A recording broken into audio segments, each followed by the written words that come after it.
me ask a follow-up question around that. How do you see the gap between practitioners and academics, both in terms of research and teaching, in the realm of public performance budgeting? And has it been converging and diverging over the last decade or so? I mean, personally, I think it's been diverging. And I think it's very difficult for practitioners to pick up something like PAR and read it and have takeaways from it. And so I think it's been a difficult thing to truly integrate theory with practice. That's been an important push of mine and throughout my career, and relates to my consulting that I've done worldwide. So I do think that academics are coming around to the realization that they have to make their research accessible. And one important component of our book is the stories we tell. We're not listing a bunch of how-tos. We're telling exactly how different governments are implementing and using a performance budgeting system. No system is complete, no system is the same, and no application is the same. So our book kind of celebrates the distinctive aspects related to implementing something in a unique environment, which every government is unique. And so I think academics need to come around, continue to come around to, it's more than a regression. It's more than a difference in difference study. Yeah.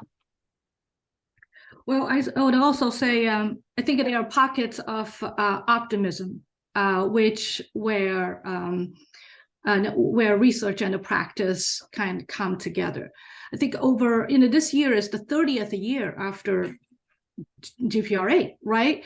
And we have been on it for a long time. And I think the process is sort of like people are touching the elephant. The elephant is performance management and budgeting from different sides for all these years. But finally, I think there are pockets of place and pockets of optimism where people see actually, wow, these are all parts of the elephant. And we are beginning to see the bigger picture of what elephant actually looks like. Now, this is our attempt in studying the law, so to speak. Picture it big and picture it comprehensively, holistically. And so that both sides can see, sort of what the elephant looks like. Now, the other thing I find interesting is that in our conversation with interviewees, I find that their questions are very down to earth. They're talking about like how to motivate people, how to build a capacity. Can anyone help us to start? How to sustain the reform? And what are the best practice that I can learn from? Right. So I think these are the questions that it seems to me, benefited me and Katherine in the process as to how we direct our future research. And I personally think, in order to bridge these two, any research that we do, we need to have a component called interviewing.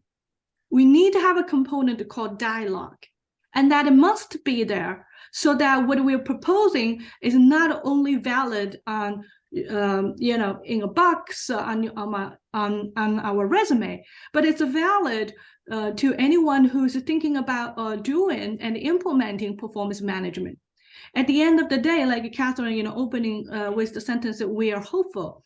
I think we, at the end of the project, we come away with the sense that regardless we like it or not, we think it's beneficial or not, we think it's exercise or not, it is here to stay.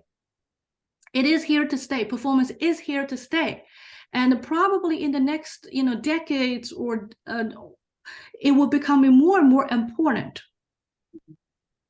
Right. And the performance is not only a way of, organizing stuff, but becomes an aspiration that government will, wanted to say, I can perform and I perform well. And that's actually the title of the first chapter of the book. It's a mission. Performance is a mission that every government aspires to.